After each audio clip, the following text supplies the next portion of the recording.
Sabi ni John, akala ba ng mga trolls lilipat tayo sa ginagawa nila? Yun na nga, na-convince nila tayo. It's such a dilaw/pink mentality. It's such a let me educate you. It's such a itong mga bobong to kasi kung sino-sinong binoboto ninyo, ayan, kayo mga bobotante kayo. O tama, nakatulong nga yan sa inyo. Kaya napaka-unpopular. Kailan last nanalo ang mga dilaw? Eleksyon ni Nanoy Noy pa. The moment na nakaupo si Rodrigo Duterte, hindi na sila makaumang. Mas nanalo pa nga si Bongbong Marcos kaysa sa kanila. Ang ginagamit na standard ng prosecution lately has been criminal. Ibig sabihin, ang ebidensya na kailangan nilang ilabas, mataas ang evidentiary requirement. Although wala namang nakalagay, walang rule. Pero sinusundan nila halimbawa dun sa grave threats, yung nasa revised penal code. O ngayon, sinusundan nila parang parinig na may corruption dito, pero hindi umaabot dun sa requirement of evidence. Ngayon, tignan ninyo. So far, yung ebidensya, yung testimony ni Attorney Wamil, meron bang ebidensya na binulsa ni VP Inday yan? Meron bang ebidensya na yung pera nagpunta sa kanya? Ang paghahandaan natin yung susunod, yung bribery naman, na siya daw ay nagbigay ng pera na ganyan-ganyan. Pero pag tinitignan ko yung mga witness statements nan, walang ni isang patpat ng ebidensya na nanggaling kay VP yun. Puro hearsay. And kung mayroong at stake na ganyang kalaki, di ba, position in the office of the Vice President, hindi pwedeng putyo-putyo na ebidensya lang. Ano po nangyayari kay Pastor? May chance ba talaga na ma-extradite siya sa US? Not while hawak siya ng RTC. Kasi sumasailalim na siya sa jurisdiction ng Regional Trial Court of Pasig. So, as long as hindi sinisid ng RTC yung jurisdiction niya over his cases, na-arraign na siya hindi siya pwedeng i-extradite. Sabi ni Blake, natatakot ako sa no-L scenario, attorney. Bakit natatakot ka lang? Because you don't know what you're going to do. So maybe we should start thinking, what do you think you're going to do? O pag sinabi bigla, ay ipopostpone natin ang national elections. Abay dapat umalma. Dadalhin yan sa Korte Suprema. Kasi the law abhors a vacuum, magkakaroon ng vacuum. Hindi mo naman pwede i-extend ang termino. And yun yung nakikita ko sa ginagawa nila sa barangay elections, sa SK elections. Postpone. Tapos sasabihin nila, oh may president na, baka pwede natin i-postpone national elections. O di alam na natin. So, ito yung tanong ko sa inyo. What are you going to do pag nangyari yun? Easy-peasy.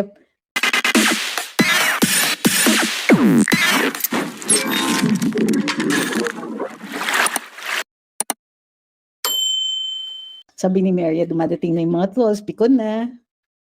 Sabi ni Sir Attorney Bill, hello trolls, gutom pa ako, gawin ko kayong pulutan. O nga, game.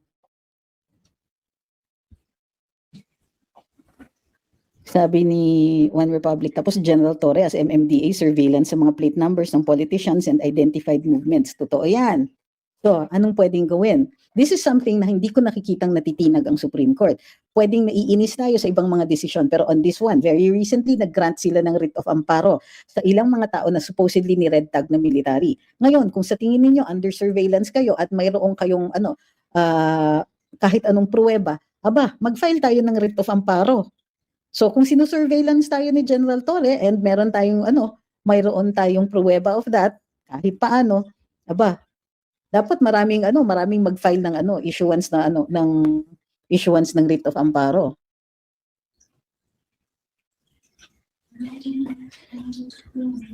Sabi ni Emeline, dito talaga ako natatawa sa mga trolls, parang mga bulati binuhusan ng suka. Ang ganda ng imagery mo. So, ang problema nga lang ng mga trolls kasi, the moment, pag lumabas sila, they come out swinging, unang-unang bungad nila is, hoy, pangit, o di block na kagad, bakit kita patatagalin dito, di ba? Bakit kita bibigyan ng platform, hindi ka marunong makipag-usap ng maayos? Okay lang sa amin, welcome dito ang diskurso. Pag-usapan natin ang ebidensya ninyo laban kay VP Inday at ilalabas namin yung mga sinabi ng defense team niya. Pero kung darating kayo, tapos ang unang bungad ninyo ay pangit, tanda, or whatever, bobo, yung mga ganyan, please, makapal na yung kalyo namin sa mga ganyan. Hindi na po umuubra yan. What it does is it only gets you blocked. Ano yung silbi ninyo sa handlers ninyo? Pagka na-block kayo, kayo talagang mga trolls.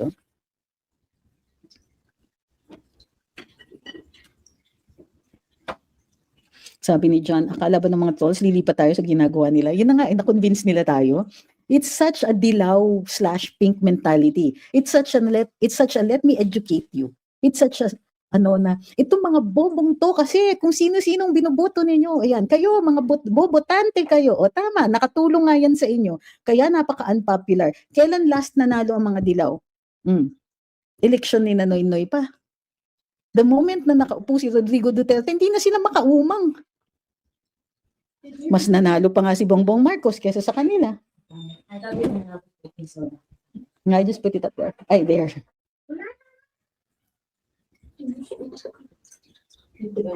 Sabi ni Indiana, pag hindi yata makonvict si VP sa Senate, baka tuluyan siya sa ombudsman. Akyat na naman yan sa Supreme Court. Kasi naging happy ang mukha ni Tulfo na pwede kasuhan sa ombudsman para hindi talaga makatakbo si OVP o baka ihatid si VP sa ICC. Well, tignan natin kung kakayanin nilang makasuhan ng ganyang kabilis. Pero let me put it this way. Ang ginagamit na standard ng prosecution lately has been criminal. Ibig sabihin, ang ebidensya na kailangan nilang ilabas, mataas ang evidentiary requirement. Although wala namang nakalagay, walang rule. Pero sinusundan nila, halimbawa, dun sa grave threats, yung nasa revised penal code. O ngayon, sinusundan nila, parang parinig na may corruption dito, pero hindi umaabot dun sa requirement of evidence. Ngayon, tignan ninyo, so far, yung ebidensya, yung testimony ni Attorney Wamil, meron bang ebidensya na binulsa ni VP Inday yan? Meron bang ebidensya na yung pera nagpunta sa kanya? Ang paghahandaan natin yung susunod, yung bribery naman, na siya daw ay nagbigay ng pera na ganyan-ganyan. Pero pag tinitignan ko yung mga witness statements nan, walang ni isang patpat ng ebidensya na nanggaling kay VP yun. Puro hearsay. And kung mayroong at stake na ganyang kalaki, di ba, position in the office of the Vice President, hindi pwedeng putyo-putyo na ebidensya lang. So kung gano'n na nga, hindi pwedeng putyo-putyo na ebidensya ang doon sa impeachment trial, ano pa kaya pagdating sa criminal case? So sa criminal case, ang evidentiary requirement mo, proof beyond reasonable doubt. Mas mataas pa.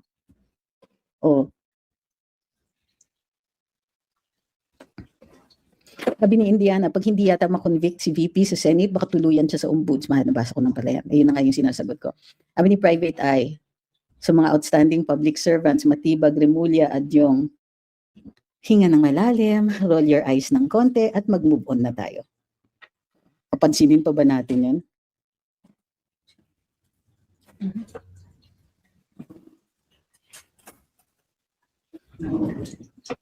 Sabi ni Cookie, it seems like Attorney Chito also wants you to run for the Senate. Please consider.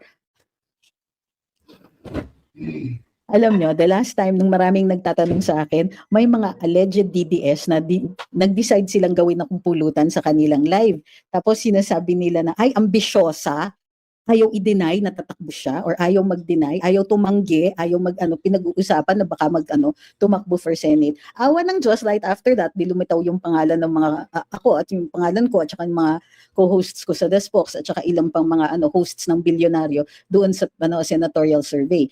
Hindi ko yun, wala yun, hindi namin kinomission yun, at walang nagsabi sa amin na ilagay yung mga pangalan namin doon. Those our names came from people who were surveyed na, ito gusto ko. So lumilitaw yung mga pangalan namin, ewan ko, natahimik yata sila after that. But the point here is that every time we talk about it, somebody comes up and says, ay, ambisyosa ka, gusto mong tumakbong Senado. Hindi naman ako affected, pero, and they have the temerity to call themselves. Anyway, sabi ni Hichay, sino yun? You should run for Senate. Actually, mababa lang yung following, kaya hindi ko na binabanggit yung mga pangalan. Sabi ni Jumel, paano ba pag magbotohan ng conviction kay VP sa lahat ng articles, pagbobotohan o kahit sa first article pa lang. Kahit isang article lang po. Nagkuha lang ako ng water saglit lang.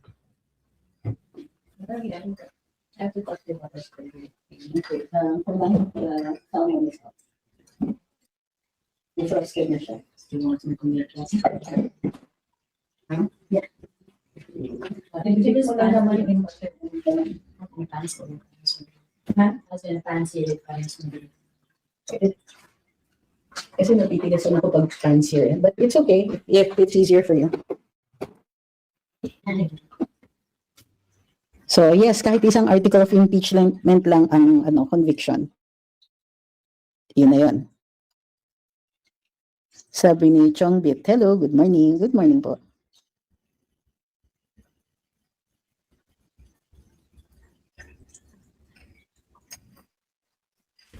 Sabi ni Andrea, after ba ng hearing ng isang article, mag-vote? No.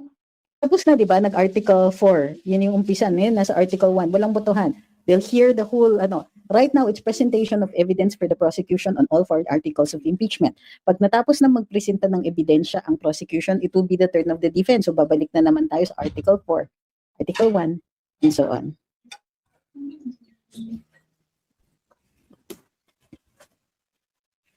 Ano po mangyayari kay Pastor? May chance ba talaga na ma-extradite siya sa US? Not while hawak siya ng RTC. Kasi sumasailalim na siya sa jurisdiction ng Regional Trial Court of Pasig. So, as long as hindi sinisid ng RTC yung jurisdiction niya over his cases, na-arraign na siya hindi siya pwedeng i-extradite. Sabi ni Jay, labanan daw ng batas sa batas pero mukhang puro strategy lang kahit wala sa batas o outside ng batas. Ay oo naman. Kasi yung batas doon yan sa loob ng Senate Impeachment Court. Pero sa labas, sa mga press conference, tingnan nyo yung mga press conference ng prosecution. Minsan, may niyayabang sila na, tika muna, hindi naman yan nangyari kanina sa trial. So, well, syempre, spoke sila yung they have to make themselves look good. After all, nagka-count ang opinion natin dito sa impeachment. So don't forget that Kaya mahalaga yung comms natin. Yung yung opinion natin and how these things are polling are very, very important to the judges. Why? The senators, judges, half of them siguro tatakbo yan ng re-election kung pwede man or for other positions. In which case, they will need they will need to be popular. Kasi it's a popular vote, di ba? Yung mga hindi naman, baka gusto nilang magpa-appoint, baka pumorma or whatever. We don't know. The point being is that our opinion counts. What we post about the senators, judges, and how they're doing in impeachment is going to count. Naa-affect sila, binabasa nila. Yung iba sa kanila sinasagot, kaya nga gusto ko yung mga mga posts ni Senator Alan Peter Cayetano kasi masagot siya. At by the same token, sumasagot din si Senator Ping Lacson. Hindi nga lang natin madalas siya pinapanigan, pero gusto ko yan, nagsasagot siya ng ganon.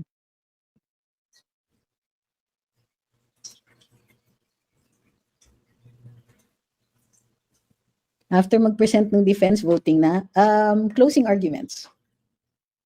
Sabi ni Blade, natatakot ako sa no-L scenario, attorney. Bakit natatakot ka lang? Because you don't know what you're going to do.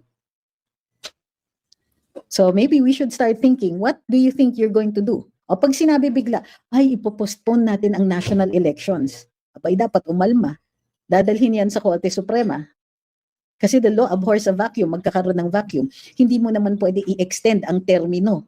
And yun yung nakikita ko sa ginagawa nila sa barangay elections, sa SK elections. Postpone ng postpone ng postpone. Tapos sasabihin nila, oh may president na, baka pwede natin i-postpone national elections. O di alam na natin. So, ito yung tanong ko sa inyo. What are you going to do pag nangyari yun? Isip-isip.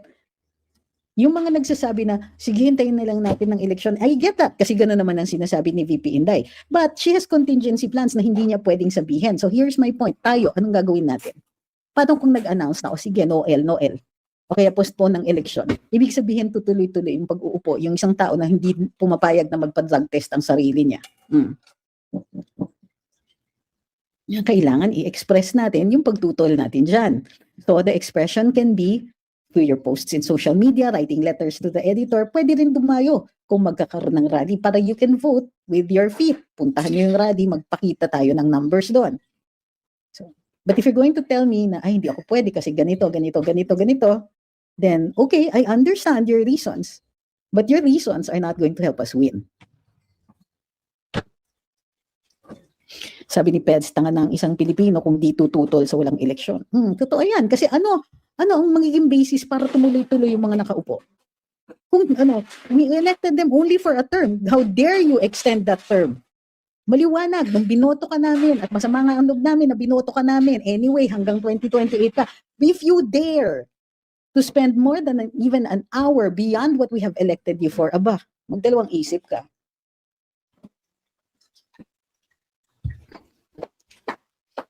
Sabi ni Alvin, dapat daw kinontempt si Attorney Capuna nung sinabi na scammer daw si VP. Did the defense ask for it? Kasi hindi gagawin yan ng any judge nang walang humihingi. Well, sometimes pag galit talaga yung judge, sasabihin ng judge, oh, defense, anong sasabihin ninyo? Di ba kayo aalma dito? Pwedeng ganon. Pero in this case, Walang sinabi si Attorney Mike, wala naman, walang dagdag si Attorney Cheese, si Presiding Officer Cheese. So, kahit sabihin nyo pa, dapat na contempt, dapat kinontempt, tingnan ninyo yung defense. Sila ba nag-motion? Kasi hihingi yan, mag-motion for show cause order. Show cause why this person should not be cited in contempt. Direct contempt kasi sa harap ng hukuman, sinabi niya yun. Think about it. Walang ginawa yung defense. So, ngayon, ito yung ako, ang gagawin ko, sasabihin ko talaga, ipopost ko talaga yan. At sasabihin ko na with all due respect to Attorney Lorna Kapunan, whom I respect as a senior lawyer, one with vast experience, an excellent track record, she is better than this.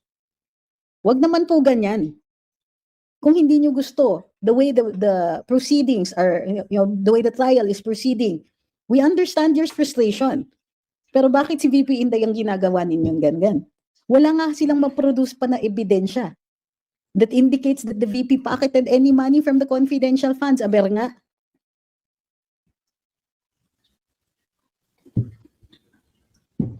Sabi ni Andrea, every time magsasalita ang mga tulfo, pati si Risa napapaisip ako kung ano na naman masasabi nilang pabor sa depensa. O nga, inadvertently, no? Dapat gawaran na natin ng ng honorary DDS dahil sa mga sinasabi nila.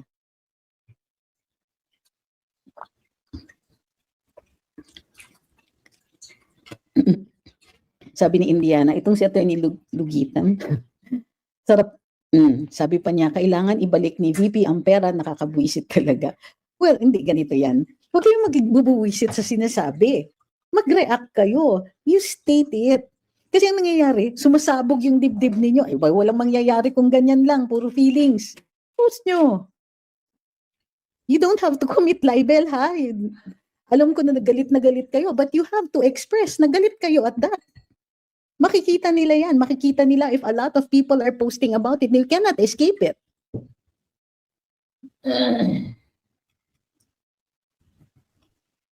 Sabi ni Joseph, malapit na yung August 10, Korte Suprema magsasalita na. August 10. Ano yung meron sa August 10? Marvin, August 10. That's a meme. I almost. Ano yung meron ng Supreme Court sa August 10?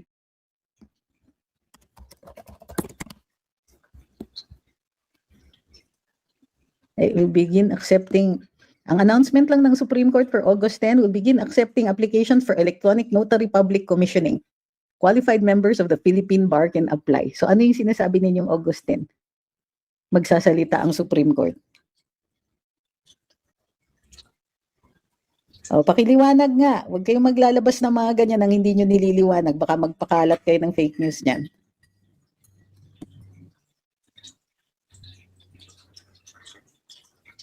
Sabi ni Ma'am Stephanie, binablock ng Senate page ang mga DDS kaya hindi kami makapag-comment sa live nila ng impeachment. Ma'am, wala pong comments sa Senate page. Naka-shut off ang comment section ng Senado sa kanilang sa YouTube channel nila. So wala talagang doon. Sabi ni Shane, ano po comment niyo doon sa ma'am, tapos na po, late po kayo dumating. Pero kung gusto niyo mapanood, you can check our YouTube channel which is at Luminous by Trixie Cruz, Luminous by TCA and AGB.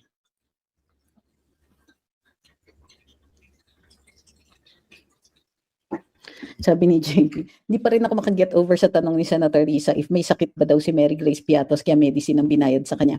Napaka-idiotic at walang sense. Pati si Senator Cheese, ramdam ko tumaas ang kilay. Naku, si Senator Cheese, kapag ang kilay niya yung tumaas.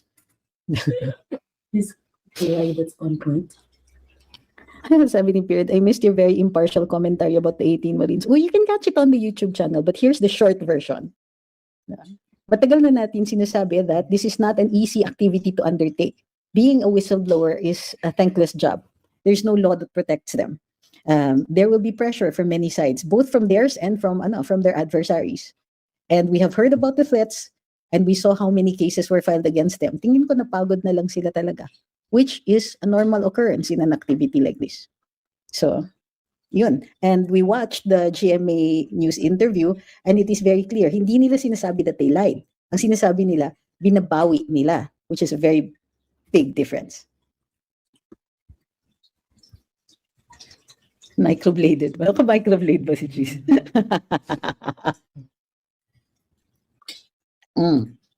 Excuse me, sabi ni Ma'am Mavi, ang SMNI Live meron chat. Oo, di ba? Ako I watch dun sa Senate talaga. Because hindi, na-distract ako sa mga comments. Minsan gusto kong sagutin. Pero, di ba, I would like to focus on what they're saying. Sabi ni Period, thanks Ma'am Bawi, may pananakot, maybe or nego. Naku. Yes, it can go either way. Pero ang tingin ko lang, base dun sa mga sinasabi nila, mukhang napagod sila. Napagod. Kasi every time you hear na may kaso ka, panibago, may biglang tatamang ka ba sa'yo? Now imagine kung i-times 10 mo yun. Diba? Baka their heart families are the ones who are threatened or negotiated with. Pwede rin, it can go, tama ka, it can go both ways, di ba? Sabi ni Randy, pinag-initan nila si Mary Grace Piato sa 70K pero di nila pinag-initan yung babae sa imbornal na 80K ang binigay. Uy! O nga naman. Di ba? So ulitin ko unang-una, tama na yung may pag-asa pa ba comments? Hindi ko alam, sino ba nagpasimuno na yung mala ng pag-asa o may pag-asa pa ba comments? Pasimuno nino yan? Sinong sinusundan ninyo na influencer na ganyan magsalita pa victim? Parang napapanood nyo ba yung mga AI generated na mga stories on Facebook? Tuntua ako dun sa mga yan matagal na napapanood ko, pinapanood ko talaga yung iba. So there's what we call a character or a trope. Meron syempre yung bida, I was reborn. Ganyan. Yung after inapi siya in the previous life, I found myself reborn. Ganun. Tapos yung kalaban niya, yung babaeng umaagaw sa jowa niya, yung iyakin, fragile, iyak ng iyak. Yan yung mga wala nang pag-asa. Ganyan. Wag po ganun. Hindi nakakatulong kay VP Inday yung mga ganyan. Diba? It's called a trope or character trope. Yung mga, it's my fault. I shouldn't have. I didn't know she would be hurt. Viva voce po ang voting sa Senate pag mag-vote sila to convict or acquit VP. Most likely, oo. But some of the senators will want to explain, so mag-speech sila. Wala namang issue pag viva voce dun sa Senado kasi may record. Ang mahirap, viva voce, tapos walang record. Sabi ni Yusuf, mabuti nga attorney, ang CF ni VP Sara binili ng gamot kay BBM binili ng bawal na gamot. Ay sumasagot nga ang prosecution niyan. Kahit na ba illegal pa rin 'yun. Kung hindi daw yan required sa kung hindi yan inaalaw. Ang problema, pinoint out ni Attorney Powa, saan nakalagay sa Joint Memorandum Circular 2015-01 na bawal 'yon? Saan nakalagay diyan na hindi pwede na to be liquidated as MOOE? Pakita naman siya ngayon ng GAA. Tignan niyo po ito. Anong nakalagay diyan? Confidential funds will be under MOOE. Diba? Soft ang approach ni Attorney Powa pero deadly.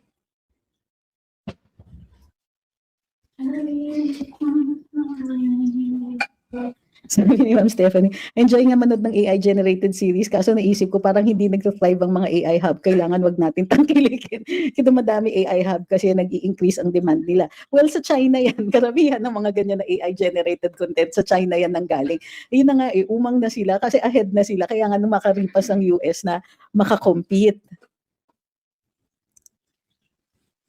Yung mga kulong po na senators, ano po magiging vote nila? No vote. Bakit kayo worried? Ganito uulitin ko. Ang requirement ng saligang batas, 2/3 of all the members, which means 16. Now, whether nasa Senado ka o wala, dapat maka 16 for conviction. O ngayon, kung wala yung mga pro-inday, it doesn't affect it. Kasi ang requirement is 16. Hindi yung binibilang yung number of abstain, yung number of no, ganyan-ganyan. I mean, bibilangin yan for the record. Pero ang kailangan nilang ma-achieve is 16 votes. So kahit ikulong mo yung mga senador na pro-inday, wala yan. The reason pinapakulong nila yung mga pro-inday or pro-Duterte na mga senador is para takutin yung iba, para hindi tumawid yung mga nasa majority, para hindi tumawid yung mga nasa minority, para tumawid yung mga nasa minority towards the majority. Yun yung point ng pag-aaresto. Hindi po yan yung para kulang yung boto. Hindi po, it doesn't affect it. You need an affirmative vote of 16 for conviction. Regardless, syempre hindi naman pro-conviction sina Marcoleta, sina Jinggoy, di ba? Sina itong mga to. So kahit ikulong mo, it doesn't affect the vote. May comment ka na tungkol sa ginawa sa mag-inang Legarda? Oo, nasa previous slide. Sabi ni Ma'am Victoria, yung huy coming from a senior lawyer embarrassing sa mga litigation lawyers, parang nasa kanting, nasa courtroom. Here's something that that you might not have noticed. There are certain lawyers na pag na-achieve na nila ang level of experience, yung matagal na sila nandun, etc., they get away with a lot. Pansinin nyo si Chel Jokno. Humarap sa Korte Suprema, wala pala siyang kliyente. For any other lawyer, that would have been a disbarable offense. Anong ginawa ng Supreme Court? Admonition. Or walang penalty o reminder lang ha, pag inulit mo to Attorney Chel, meron ka ng disciplinary. Pero kung ordinaryong lawyer yan, yung hindi kasing sikat, yung hindi anak ng tanyag na abogado, sigurado, either admonition yan o suspension yan. So, di ba, kailangan, para sa akin, kailangan malala para gumawa ka ng disciplinary action. Pero nakikita mo rin. So, tingnan nyo si Attorney Kapunan, she gets away with a lot. Subukan ng ibang abogado na gawin yan, matatamaan yan ng Supreme Court. So this is what I'm telling you. There are some people who maybe ang tingin ng iba deserve naman nila yung special attention o deserve nila yung special consideration considering their contributions to the field. Pero para sa akin, if I were a young lawyer or I was a lawyer middling lang na may inis ako. Bakit si Chel Jokno ganyan ang plato ninyo? Bakit ang harsh nyo dun sa iba? Bakit si Attorney Kapunan? Speaking from the record lang. Well, in the case naman of Attorney Kapunan, hindi naman humingi yata ng motion to hindi ko napansin ha, meron bang nakapansin na gano'n? Sabi ni Ma'am Stephanie, ang daming anxious attorney kasi nakikita ng taong bayan. Teka, wag tayong mag-claim ng taong bayan ha. Ayan na naman, that's a sweeping generalization. O sabihin na natin, maraming nakikita kung paano manipulahin ng gobyerno ang batas. Wala na din kasing pag-asa nakikita sa Supreme Court. Kasi ma'am, we make our own pag-asa, hindi the islands ha. Bakit nagre-rely tayo on outside forces to determine whether we have hope or not? We make our own hope. We fight for something. Look, like I said, laban ito. Ini-expect ba natin na hindi gagalaw yung kalaban natin? We're not fighting a corpse. We're fighting a vast machinery of government. So, yung mga na-anxious, mga ganyan, natural. Meron bang pumasok sa laban na na hindi natakot? Meron bang pumasok sa laban ng hindi kinabahan? Ang difference is, if you're brave, alam mo na posibleng matamaan ka, pero susugod ka pa rin. Kasi kailangan. This is a matter of survival na. So, I get it. Nakakapagod, nakaka-anxious. Kasi ang nakikita ninyo, nakikinig kasi kayo dun sa comms ng kabila. And that is really the intention para mawalan kang pag-asa. Diba? Bakit kayo makikinig sa kalaban? O di sige, hindi nag-decide ang Supreme Court in time para magkaroon, moot na daw yung petition ni VP Inday. Expected yan. When we go to the Supreme Court, there's always a chance matatalo ka. Ba't tayo iyak? O di sige, file something else. O di sige, laban tayo. Look, the only reason that the entire machinery of the administration is arrayed against us is because we are winning. Aba, kung natatalo tayo, di hihiga na lang yan at tatawanan nila tayo. Do you see the irony in this? Nananalo tayo pero wala nang pag-asa. Tapos mga cry-cry na ganyan. Good heavens! Sabi ni Attorney Bill, no need to discipline these veteran yet pasaway lawyers. They've already made a fool of themselves on national TV.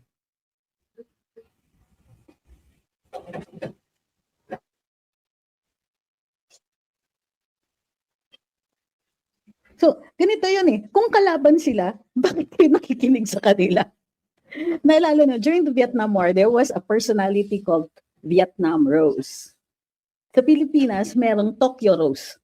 Yun yung kinakausap nila yung mga binabroadcast si Tokyo Rose doon sa mga pugad kung saan nagtatago yung mga kano na nandito pa nun sa Pilipinas during World War II. Sa Vietnam, yung mga binabroadcast nila kung saan maririnig ng mga American forces yan. Ano yung purpose nila? This is communications used to demoralize the enemy. So makikinig kayo, ang intention nila i-demoralize tayo. Why?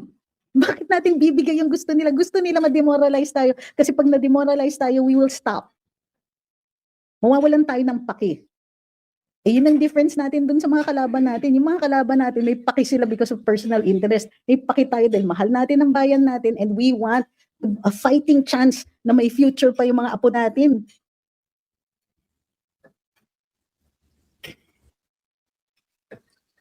Bakit tayo importante na kailangan pa nilang gumastos ng milyon-milyon para sa mga 12 farms natin? Bakit importante? Think about that. We are important. Our opinions are important because the senators, judges will be looking at our opinions at magdadalawang isip yan. At the last moment, kaya pa natin agapan ito kung sakasakaling meron mga gustong tumawid. Alamin nila that they are facing this kind of a backlash dahil solid pa rin ang DDS online.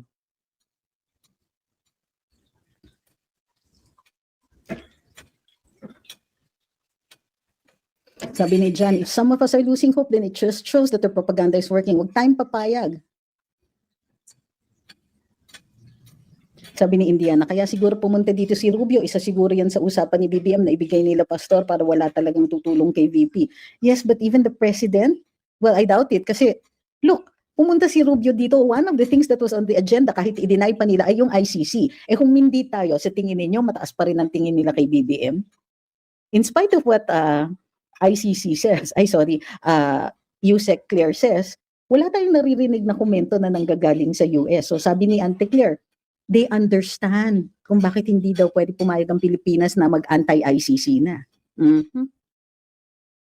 Sabi ni Attorney Bill, the enemy making battle to us is a good sign. Pag nagkakolehyala talk na si Attorney Bill, ibig sabihin kampante na siya. It means we are a force to reckon with. It's to our advantage. Read Sun Tzu's Art of War.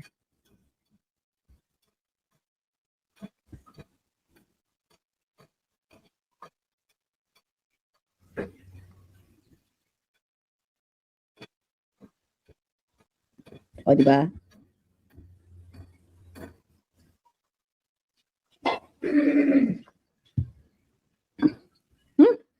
May ganun?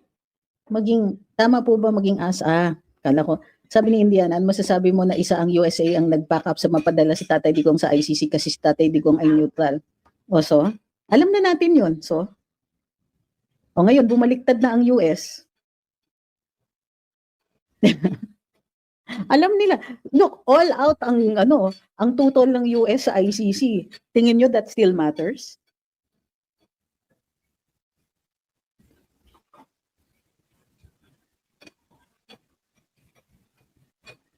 Sabi ni Sir Conrad 3619, good morning. Every time my wife and I listen to you, we always calm down and are enlightened. We love listening and always learn from you from Seattle. Yes, but pag mataas ang moral natin, don't forget, we still have to work on it. We still have to keep posting our opinion on this. Dapat tuloy-tuloy pa rin ang ating pagko-call out sa administrasyon na hindi naman nagdudulot na ng serbisyo eh. Etong narinig ko. Di ba miniting ng ilang mga opisyales ng BBM administration ang mga local governments para supposedly para mangako ng kanilang mga whatever allotments. Puro pangako daw, ayon dun sa ilang mga LGU officials, konting ngiti, konting tapos magbibigay ng napakaliit na pabuya. Kaloka. Yummy. Wala lang lamin. Well, that's that. Okay na. Sabi ni Lito, ay nagpipintura ka? Anong pintura? Yung walls and yung house o art? Or both? Or image. Sabi ni Mia, wait niyo bumalik Democrat sa position sa US. Bakit ko uunahin yung mga ganyan? What do I care about an uncertain future? Pinaglalaban ko yung here and now. Sabi ni Uncle John, tama po ba yung maging asal ng isang witness lawyer na sumugot na pabalang when a senator judge is asking a question like yung tinanong si Wamil ni Senator Amy? Hindi lang yun, he was arguing. So unfortunately, nagmamadali si Senator Amy but she could have called him out. Kaya lang, syempre hindi siya yung type na ganun din. So, pero napansin ko yan. Medyo para sa akin, foul yan. Nagtatanong ang senator judge tapos evasive ka na nga, inaaway mo pa si Sen Amy. Which underscored. Nakita tuloy ng mga tao, bakit nang aaway ito? Aha, ayaw niyang sagutin. Sabi ni Ma'am Omi, may umaway sa akin kagabi, sabi niya mukhang matalino daw ako, pero bakit daw nagpapakabobo kay VP? Sabi ko, hindi dahil di kami same ng views, nagpapakabobo ko. Ayun, binura niya comment niya. Ayan. Minsan pag ang sagot mo, nagre-reveal na mas may pinag-aralan ka o mas may modo ka, napapahiya din sila, lalong-lalo na yung kabilang panig na ang hilig magyabang na sila yung may modo, edukado daw sila. Hiyang-hiya naman yung 3 college degrees ko, no? Minsan yung magsasabi pa, bobo, talaga, hindi ka nga makagraduate ng high school, ako patatawagin mong bobo, tigilan mo nga ako. Sabi ni Ma'am Patricia, Ang angas ni Wamil, oo nga, no? So yun, maraming salamat sa lahat ng sumubaybay sa live natin ngayong araw na ito. Pinaalala sa akin na umaandar ang oras at ako'y meron pa akong lakad. Ay, sabi ni Ma'am Chay, si Wamil laging evasive, di naman di alam. Ay, pero ito yung masasabi ko sa inyo, ha? May pangako ako dito sa mga nasa Black App, kung may tiyaga kayo na sa umaga, ay mag-ano naman tayo, umaga dito. Bali madaling araw, pwede tayong mag-karaoke mornings, mag-karaoke madaling araw.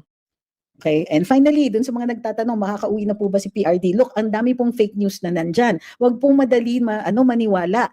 Kung gusto ninyong malaman dun sa estado ni PRD, ang ICC site ang kailangan ninyong basahin. Walang nakalagay doon na pinaghahandaan na ang pag-release kay PRD. Yung mga nagpakalat na uuwi na si PRD, nagkamali lang po ng appreciation sa sinabi ni VP Inday. Actually, what she said is natutuwa si PRD, ganyan-ganyan na and he praised na eventually makauwi siya, ganon. Hindi yata napansin na this was an eventual thing, not an immediate thing. So, but these things happen, walang may kasalanan dyan. Anuhin na lang natin, just be very, very mindful about what is an official statement and what isn't. Sabi ni Attorney Bill, hostile witness arguing with the judge works to my advantage. Hayaan nyo na ang kalaban na ang kusang magkamali. So, di ba? Attributed to Napoleon Bonaparte, although hindi tayo sure kung siya talaga nagsabi nun, do not interrupt your enemy when he's making a mistake. Hi kay Ma'am Iana, nanonood sa Chile. Parang kulang na lang mag Carmen Miranda shoulder shake na. Shimmy shake. Sabi ni Ma'am Kalyeng, good evening, napanood niyo ba yung press ko ni Auntie Claire? Inamin niya na stand firm si BBM sa pag-aresto kay Senator Bato. Taliwas sa sinabi noon ni BBM na wala siyang kinalaman sa pagpapaaresto. Kaya nga So, again, our enemies keep making mistakes. So, bakit kayo nawawalan ng loob? Wag po ganun. Hi kay Fudge, nasa Cayman Islands siya. Si Ma'am Chay, tutuwa dun sa Carmen Miranda reference. Oh yes, it shows my age. Sino po bang nag-shimmy shake na sa mga Gen Zers? Meron bang sumasayaw pa ng ganun? Pag si Taylor Swift nagaganon ba? Hindi naman Gen Z si Taylor Swift. She's, millennial yun. Meron siyang minsan na shoulder shake, pero shake. Anyway. Sabi ni Bill Ryan, watch AI memes where people use rockets to fly over floodwaters. Ayan, yung mga ganyan. Tangkilikin din natin ang mga kapwa DDS natin na matatalino at magaganda. O even nakakatawa yung mga post. Wag lang natin tatangkilikin yung mga fake news, ha? Madadamay talaga tayo dyan. Merong mga nagpapanggap na mga DDS dyan, kunwari, pero dinadamay kayo sa fake news. So ingat lang. Sabi ni Ma'am Omi, bastos yun. That was the impression that I got, yes. So sabi ni Bibimbap, do you think Senator Escudero is doing well as presiding officer? May side po ba siya? I think he is doing well. Kasi I do not see any other senator other than Senator Marcoleta in his own folksy style to be able to be the presiding officer in a contentious proceeding like this. So yes, I think that he's doing well. Ang lang is, I don't always agree with all of his decisions, pero in general, yeah. Sipin mo, ang bilis tsaka kabisado niya yung mga ito yung mahirap, ha? Kabisado ni Cheese yung mga pinag-uusapan na annexes. Alam mo ba kung ilan ang annexes? They're in the hundreds. Pero alam niya. So, ibig sabihin, tumututok siya talaga at inaaral niya. Plus, the law and the rules of court and the rules of the Senate are at his fingertips. Diba? Sabi ni Bill Rances, shake it off yung kay Taylor Swift. Yes, but di ba the lyrics go, shake, shake, shake. Diba? Dun sa isang part ng song na yun. Sabi ni Omi, di ko pa naririnig magsalita. Uy, nagsasalita naman siya. Kaya lang minsan, di tumatatak kasi parang relevant ba yung sinabi niya or hindi na original or alam niyo yun, boring. Sadly, he's still parang nangangapa pa siya. And well, we do not expect really na any legal fireworks from his end. Hi kay JV. Ngayon lang niya nakita yung Black App. Hi sa mga DDS sa Ontario, Canada. Sabi ni Shu, ayoko sa mga side comments ni Atty. Kapunan sa mga previous hearings. Nagpapatawa siya. See, it's a projection to make her look more acceptable, to be para lighter yung dating niya. Aware siya dun sa mga sinasabi tungkol sa kanya. So this is an attempt to make her more acceptable. Kasi right now, siya yung villain. as far as so many of us are concerned, or at least many DDS are concerned. And she doesn't really want to come across like that because, like I keep saying, even the prosecution is well aware that they need the opinions of people. Mahirap gumawa ng desisyon ang Senate Impeachment Court na taliwas sa expectation at sa kagustuhan ng taong bayan because these are politicians making decisions.